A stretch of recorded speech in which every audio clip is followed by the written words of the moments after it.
السلام عليكم ورحمة الله تعالى وبركاته. نحمده ونصلي على رسوله الكريم أما بعد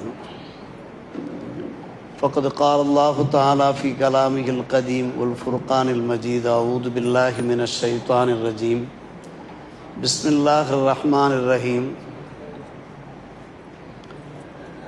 وأوحى ربك إلى النحل أن اتخذي من الجبال بيوتا ومن الشجر ومما يعرشون آمنا بالله صدق الله مولانا العلي العظيم. اللهم صل على سيدنا محمد طب القلوب ودوائها وعافية الأبدان وشفائها ونور الأبصار وضيائها وعلى آله وصحبه وسلم. மேலான பெரியோர்களே, சகோதரர்களே, அல்லாஹ்வின் நல்லடியார்களே, அல்லாஹுடைய மகத்தான கிருபை இன்றைய தினம் நமது ஹாஃபிஸா அவர்கள் குர்ஆனிலே குர்ஆனிலே பாதியை நிறைவு செய்திருக்கிறார்கள். அருமையான பிரபல்யமான சூரத்துல் கஹ்ஃப் சூறாவை மிக சிறப்பான முறையில் நம் சமூகத்தில் ஓதி காண்பித்திருக்கிறார்கள். மீதி பாதி அல் குர்ஆன் மஜீதையும் மிக சிறப்பான முறையில் அவர்கள் நம் முன்னிலையிலே ஓதி காண்பிக்க அல்லாஹ் ரப்புல் ஆலமீன் அவர்களுக்கு நல்லொருள் புரிவானாக. குர்ஆனுடைய அத்தனை வசனங்களையும் செவிமடுத்து அதனுடைய நன்மைகளையும் பரக்கத்துகளையும் பெறுகிற பாக்கியத்தை வல்ல அல்லாஹ் நம் அனைவருக்கும் தந்த புரிவானாக. நேற்றைய தினம் ஹாஃபிஸா அவர்கள் சூரத்து நஹல் தேனி சம்பந்தப்பட்ட ஒரு அருமையான சூறாவை ஓதி காண்பித்தார்கள். தேனியின் பெயராலேயே அல்லாஹ் ரப்புல் ஆலமீன் ஒரு சூறாவை இறக்கி வைத்திருக்கிறான். தேனியினுடைய அந்த சுறுசுறுப்பை, அதனுடைய உத்வேகத்தை நாம் தெரிந்து கொள்ள வேண்டும். தேனுடைய மகிமையை நாம் புரிந்து கொள்ள வேண்டும் என்பதற்காக வேண்டி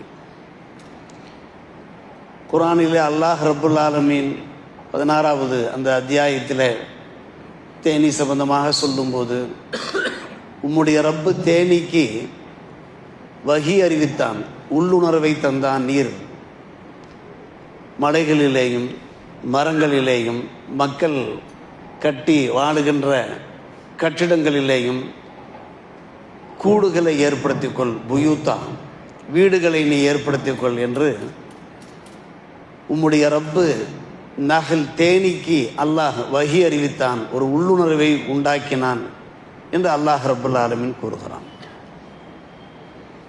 அருமை சகோதரர்களே, பெரியோர்களே, பார்ப்பதற்கு நமக்கு சாதாரணமாக தெரிகிறது. நம்முடைய இந்த அழகான பள்ளிவாசலில் ஒரு பகுதியில் கூட சில சமயங்களில் தேனீக்கள் தேன் கூடு கட்டுவதை நாம் பார்த்திருக்கிறோம். ஆனால் அதில் அல்லாஹ் ரப்புல் ஆலமீன் நிறைய அதிசயங்களை வைத்திருக்கிறான், விசித்திரங்களையும் வினோதங்களையும் வைத்திருக்கிறான். அதனுடைய பயன்பாட்டை நாம் தெரிந்து கொள்ள வேண்டும் என்பதற்காக வேண்டியே அல்லாஹ் ரப்புல் ஆலமீன் ஒரு வசனத்தை இறக்கி அருள் இருக்கிறான். அருமை சகோதரர்களே, பெரியோர்களே, தேனி அது எப்படி சென்று தேனை சேகரித்து வருகிறது? தொடர்ந்து அல்லாஹ் சொல்லுகிறான், சும்ம குலீம் என சமராத் ஃபசுலுக்கு சுபுல ரப்பிக் துலுலா என்கிற அந்த வசனத்தில் அல்லாஹ் சொல்லும்போது, நீர் உலகிலே நானா பக்கம் சென்று பல வகைகளிலே மலர்களிலே சென்று நீ அதனுடைய உணவை உட்கொள்.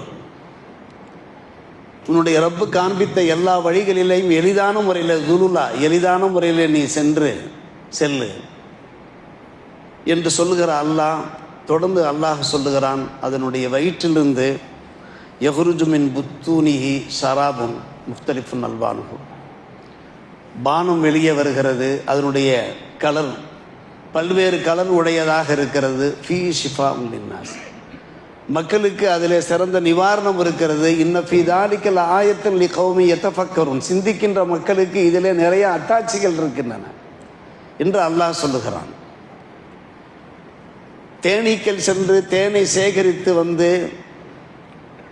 நமக்கு ஒரு அருமருந்தாக நிவாரணப் பொருளாக வழங்குகிறதே, அதில் சிறந்த அத்தாட்சிகள் இருக்கிறதாக அல்லாஹ் சொல்லுகிறானே, நாம் ஆய்ந்து பார்க்க வேண்டும். அந்த தேனியினுடைய அந்த நடைமுறையை, அதனுடைய சுறுசுறுப்பை நாம் சிந்தனை செய்து பார்க்க வேண்டும். தேனி சேகரித்து வருகின்ற அந்த தேனியிலே அன்பான பெருமக்களே, கிட்டத்தட்ட 70 வகையான வைட்டமின் சத்துக்கள் இருப்பதாக நமக்கு எடுத்துரைத்திருக்கிறார்கள். தேன் இருக்கிறதே, அது வயிற்றின் நண்பன் என்று சொல்வார்கள். வயிற்றின் நண்பன் என்று சொல்வார்கள். வயிற்றிலே என்ன உபாதை ஏற்பட்டாலும், பிரச்சனை ஏற்பட்டாலும் அதற்கு தக்க நிவாரணமாக தேன் இருக்கிறது. அதில் பல வகையான ஊட்டச்சத்துக்கள் இருக்கின்றன என்பதை இன்றைக்கு ஆராய்ச்சியாளர்கள் கண்டுபிடித்திருக்கிறார்கள். என்ன காரணம் என்று கேட்டால், அந்த தேனி என்ன செய்கிறது, சாதாரணமாக சென்று தேனை உறிஞ்சி வருவது கிடையாது. மாறாக எந்தெந்த மலர்களிலே, எந்தெந்த கனிகளிலே நல்ல உயர்ந்த பானம் இருக்கிறதோ அதைத்தான் உறிஞ்சி வரும். அல்லாஹ் ரப்பல் ஆலமீன் குர்ஆனிலே சொல்லும்போது எப்படி சொல்கிறான்? மலைகளிலே மலைத்தேன் கேள்விப்பட்டிருக்கிறோம், மரங்களிலே, மக்கள் கட்டி வாழ்கின்ற கட்டிடங்களில். நாம் அறியாத ஒரு விஷயம் அல்ல, மலைத்தேன் என்றாலே மக்கள் மிகவும் விரும்பி வாங்குவார்கள். அதிலும் குறிப்பாக மலைகளிலே மரங்கள் வளர்கின்றனவே, அதிலே இருந்து சேகரிக்கப்படுகின்ற அந்த தேன் இருக்கிறதே, அது மூலிகை மருந்தும் கலந்திருக்கும். எனவே அதிலே ஒரு சிறந்த நிவாரணமும் இருக்கும். எத்தனையோ மூலிகை வைத்தியர்களை நாம் பார்த்திருக்கலாம். அவர்கள் என்ன செய்வார்கள், தேனை எங்கே சென்று விலை கொடுத்து வாங்கி வருவார்கள் என்றால், குற்றாலம் சென்று விலை கொடுத்து வாங்கி வருவார்கள். நம்மிடத்தில் நேரடியாக பேசியிருக்கிறார்கள். அங்கேதான் சுத்தமான தூய்மையான தேன் கிடைக்கும், மலைத்தேன் கிடைக்கும். அந்த தேனை மருந்துகளோடு கலந்து கொடுக்கிற போதுதான் நல்ல ஒரு நிவாரணம் கிடைக்கும். அன்பு சகோதரர்களே, மருந்துகளோடு அந்த தேன் கலக்கிற போது ஜீரண சக்தி அதிலே கிடைக்கிறது. மருந்துகளோடு கலந்த அந்த தேன் நம்முடைய உடம்பிலே உள்ளே நுழைகிற போது நம்முடைய இரத்த நாளங்களில் சென்று சேர்ந்து அது ஒரு ஜீரண சக்தியை உண்டாக்குகிறது. நம்முடைய உடம்பிலே உள்ள அந்த நோய்களை அது சுகப்படுத்தி விடுகிறது என்று இன்றைக்கு ஆராய்ச்சியாளர்கள் எடுத்துரைத்திருக்கிறார்கள். எதற்காக அல்லாஹ் ரப்புல் ஆலமீன் தேனியின் பேரில் ஒரு சூறாவை இறக்க வேண்டும், அந்த தேனை பற்றி அல்லாஹ் எடுத்துரைக்க வேண்டும் என்றால் அதனுடைய மகிமையை நாம் தெரிந்து கொள்ள வேண்டும் என்பதற்காக நாமும் ஆராய்ச்சி செய்ய வேண்டும். குர்ஆனிலே அல்லாஹ் பல்வேறுபட்ட விஞ்ஞான கருத்துக்களை எடுத்து சொல்லியிருக்கிறானே, அதை நாமும் ஆராய்ச்சி செய்து குர்ஆனுடைய அருமை பெருமையை நாம் விளங்கி மக்களுக்கு எடுத்துவத வேண்டும் என்பதற்காக வேண்டி. பெருமானார் ரசூலே கரீம் ஸல்லல்லாஹு அலைஹி வஸல்லம் காலகட்டத்தில் ஒரு அன்பு நண்பர் பெருமானாரிடத்தில் வந்து சொல்லுகிறார், யா ரசூலல்லாஹ், என்னுடைய சகோதரர் வயிற்றுப்போக்கினால் சிரமப்படுகிறார், அவதிப்படுகிறார். இஸ்கியா சலா, அவருக்கு நீ தேனை புகட்டு என்றார்கள் பெருமானார் ரசூலே கரீம் ஸல்லல்லாஹு அலைஹி வஸல்லம். அவர் சென்றார், தம்முடைய சகோதரருக்கு தேனை புகட்டினார், திரும்ப வந்தார், சொன்னார், யா ரசூலல்லாஹ், தேனை புகட்டினேன், வயிற்றுப்போக்கு அதிகமாகிவிட்டது என்று சொன்னார். மாசாதவு இல்லா இஸ்திராக்கா என்றார். மறுபடியும் சென்று நீ தேனை புகட்டு என்றார்கள். இரண்டாவது முறையாகவும் சென்று அவர் தேனை புகட்டினார். வந்தார், மறுபடியும் சொன்னார், இன்னும் அதிகமாகிவிட்டது யா ரசூலல்லாஹ் வயிற்றுப்போக்கு. அல்லாஹ் பொய் சொல்ல மாட்டான். உம்முடைய சகோதரருடைய வயிறு தான் பொய் சொல்லி கொண்டிருக்கிறது. அல்லாஹ் ஒருபோதும் பொய் சொல்ல மாட்டான். காரணம் ஃபீஹி ஷிஃபாஉன் லின்னாஸ் என்று அல்லாஹ் சொல்லிவிட்டான். மறுபடியும் செல், தேனை புகட்டு என்று சொன்னார்கள். சென்றார், தேனை புகட்டினார், ஊட்டினார், வயிற்றுப்போக்கு சரியாகிவிட்டது. பபரிய, அவர் சுகம் பெற்று விட்டார் என்று முஸ்லிம் ஷரீஃபில் இந்த நிகழ்ச்சியை நாம் பார்க்கிறோம். அன்பு பெருமக்களே, விருந்தும் மருந்தும் 3 நாட்கள் என்று சொல்வார்கள். வைத்தியரிடத்தில், டாக்டரிடத்தில் நாம் செல்லுகிற போது குறைந்தபட்சம் 3 நாட்களாவது இந்த மருந்துகளை உட்கொள்ளுங்கள் என்று கூறுகிறார்களவா, 3ஆம் நாள் சுகமாகிறது. விருந்தும் மருந்தும் 3 நாட்கள் என்று சொல்வார்கள் அல்லவா. எதனால் இந்த நண்பருக்கு எடுத்த மாத்திரத்தில் அந்த தேன் சுகத்தை தரவில்லை, நலத்தை தரவில்லை என்றால், மனிதனுடைய இந்த இரைப்பை இருக்கிறதே, அதில் தாதுக்கள் சென்று சேருகின்றன, சில கழிவுகள் சென்று சேருகின்றன. அது மெல்லியதாக இருக்கும். அது அந்த தோலை சென்று அப்பிக்கொண்டிருக்கும். இந்த தேன் என்ன செய்யும் என்றால், அந்த கழிவுகளை கொஞ்சம் கொஞ்சமாக வெளியாக்கி கொண்டிருக்கும். வெளியாக்குவதற்கு சில சமயங்களில் 1 நாள் ஆகலாம், 2 நாள் ஆகலாம், 3 நாளும் ஆகலாம். அந்த நண்பரை பொறுத்தவரை அவருடைய அந்த இரைப்பையிலே உள்ள அந்த மெல்லிய தோலிலே கொஞ்சம் கொஞ்சமாக அந்த தேன் அந்த தாதுக்களை, அந்த கழிவுகளை வெளியாக்கி கொண்டிருக்கிறது. அவர் சாப்பிடுகின்ற அந்த உணவை சுத்தப்படுத்தி கொண்டிருக்கிறது, இரைப்பையையும் சுத்தப்படுத்தி கொண்டிருக்கிறது. எனவே தான் வெந்நீர் கலந்து நீங்கள் தேனை சாப்பிடுங்கள் என்று சொல்லுவார்கள். டாக்டர்கள் சொல்லுவார்கள், வெந்நீர் கலந்து நீங்கள் தேனை சாப்பிடுங்கள் என்று சொல்லுவார்கள். என்ன காரணம் என்று கேட்டால், தேன் இல்லாத வீடு வீண் என்பார்கள். ஒவ்வொரு வீட்டிலுமே தேன் இருக்க வேண்டும். எத்தனை பிரச்சனைகள் ஆனாலும் சரி, தொண்டை பிரச்சனை, வயிற்று பிரச்சனை, சில சூரணங்கள், அந்த சூரணங்களில் சுத்தமான தேனை கலந்து, கைகண்ட பலன் கண்ட அந்த தேனை கலந்து நாம் சாப்பிடுகிற போது குர்ஆனுடைய அந்த வாக்கு அப்படிக்கு அப்படியே நிறைவேறும். அருமை சகோதரர்களே, குர்ஆனிலே எண்ணற்ற விஞ்ஞான கருத்துக்கள் இருக்கின்றன. மாபெரும் விற்பனர்கள் எல்லாம், ஆயிரக்கணக்கான பண்டிதமார்கள் எல்லாம் அந்த குர்ஆனை ஆராய்ச்சி செய்து அந்த விஞ்ஞானங்களை வெளியே கொண்டு வந்திருக்கிறார்கள். குர்ஆன் இருக்கிறதே ஒரு அறிவு கருவூலமாக இருக்கிறது. அதில் இருக்கக்கூடிய அந்த விஞ்ஞான கருத்துக்களை அனுபவபூர்வமாகவும் வெளிப்படுத்தியிருக்கிறார்கள். அன்பு சகோதரர்களே, அதிலே ஒரு வகைதான் இந்த தேன். இன்னும் எத்தனை விஷயங்கள் இருக்கிறது. இன்றைக்கு உலகம் பூராவும் அன்பான பெருமக்களே, 12 லட்சத்துக்கும் மேற்பட்ட பிள்ளைகள் இறக்கிறார்கள் என்று ஒரு புள்ளி விவரம் கூறுகிறது. ஆண்டுக்கு ஒரு முறை என்றே வைத்துக் கொள்வோமே, 12 லட்சம் பிள்ளைகள் மரணிக்காமல் இருக்க வேண்டும் என்றால், இன்றைக்கு விஞ்ஞான ஆராய்ச்சி என்ன சொல்லுகிறது? உங்களுடைய பிள்ளைகளுக்கு நீங்கள் தாய்ப்பால் ஊட்டுங்கள், அதிகபட்சம் 2 ஆண்டுகளாவது நீங்கள் ஊட்டுங்கள். உங்களுடைய பிள்ளைகள் நலமாக இருப்பார்கள், திடகாத்திரமாக இருப்பார்கள், உடல் வலிமையோடு இருப்பார்கள் என்று ஆராய்ச்சியாளர்கள் இப்போது எடுத்துரைத்துக் கொண்டிருக்கிறார்கள். இது குர்ஆனிலே சூரா பக்ராவிலே 2ஆம் அத்தியாயத்திலே 233ஆம் வசனமாக பதிவாயிருக்கிறது. வல்வாலிதாத்து யுர்லின அவுலாதஹுன்ன ஹவுலைனி காமிலைன். தாய்மார்கள் தங்களுடைய பிள்ளைகளுக்கு 2 ஆண்டுகளாவது பால் குடிப்பாட்டட்டும் என்று. இன்றைக்கு விஞ்ஞான ஆராய்ச்சி சொல்லிக் கொண்டிருக்கிறது, 12 லட்சம் பிள்ளைகள் இறக்கிறார்கள் என்றால் அந்த தாய்ப்பாலுடைய சக்தி அவர்களுக்கு சேராதது ஒரு முக்கியமான காரணம் என்கிறார்கள். வெறும் புட்டிப்பாலை கொடுத்து கொடுத்து தாயை விட்டும் பிள்ளைகளை பிரிக்கின்ற ஒரு சூழ்நிலையும் நாம் பார்த்து கொண்டிருக்கிறோம். தாய்ப்பால் குடிக்கிற போது அந்த தாய்ப்பாசம் அதிகரித்து கொண்டே போகும். சிந்தித்தும் சந்தேகமில்லை, இதெல்லாம் எல்லோரும் ஏற்றுக்கொண்ட நிரூபணமான ஒரு விஷயங்கள். குர்ஆனிலே இருக்கின்ற அத்தனை விஞ்ஞான விஷயங்களும் அறிவுபூர்வமான விஷயங்களும் இன்றைக்கு நிரூபணமாக ஆகிக் கொண்டிருக்கிறது.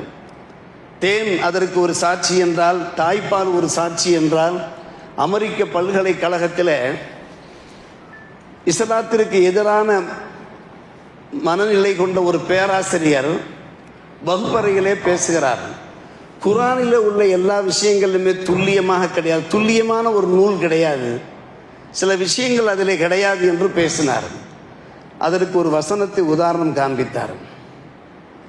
அது என்ன வசனம் என்று கேட்டால், 33ஆம் அத்தியாயத்தில் சூரத்துல் அஹ்ஸாப் என்று நான் நினைக்கின்றேன், மா ஜஅலல்லாஹு லிரஜுலின் மின் கல்பைனி ஃபீ ஜௌஃபிஹி என்று ஒரு வசனம் வருகிறது.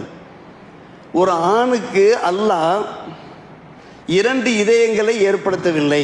மின் கல்பைன், கல்வி என்றால் 2 இதயங்களை ஏற்படுத்தவில்லை.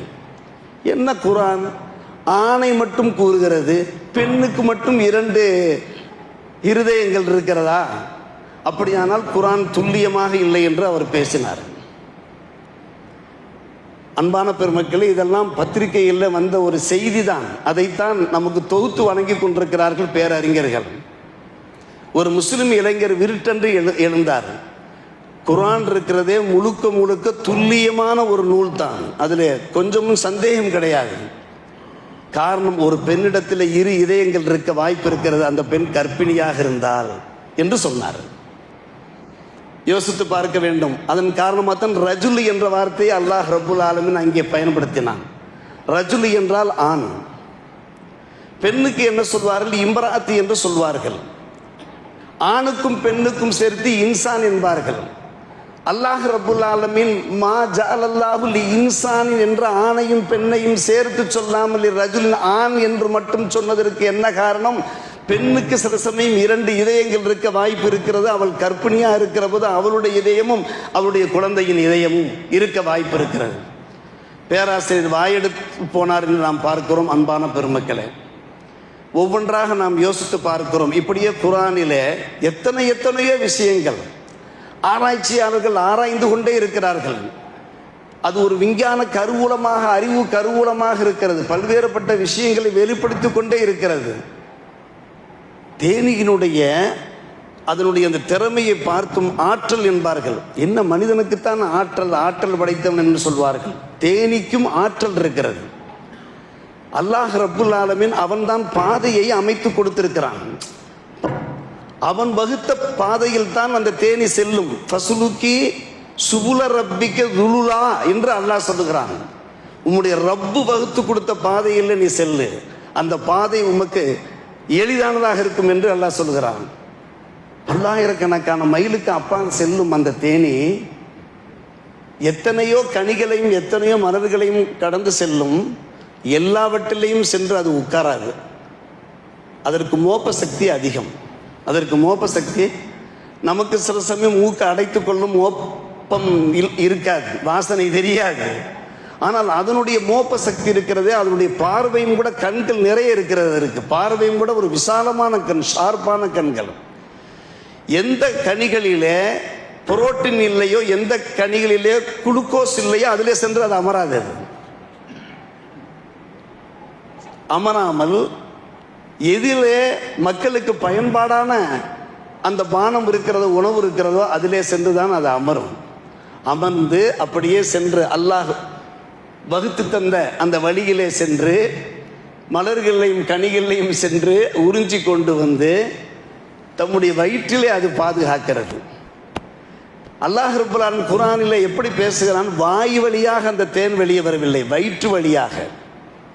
இன்றைக்கு விஞ்ஞானம் சொல்லுகிறது அதனுடைய வயிற்றினுடைய கழிவு தான் தேனை.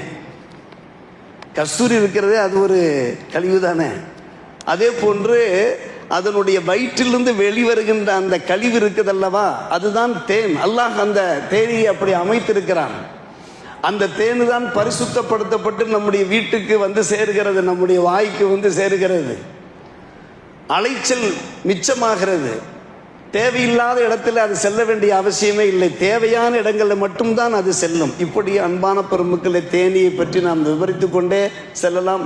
கடந்த சில ஆண்டுகளுக்கு முன்னாலும் நாம் தேனியினுடைய அந்த மகிமையை பற்றி எடுத்து சொல்லியிருக்கிறோம். யோசித்து பார்க்கிறோம். அருமை சகோதரர்களே, பெரியவர்களே, குர்ஆனிலே ஒவ்வொரு தினமும் ஓதப்படுகின்ற ஒவ்வொரு வசனம், அந்த வசனத்திலே கிடைக்கின்ற சில அத்தாட்சிகள் இருக்கிறதாக அல்லாஹ் சொல்கிறான்.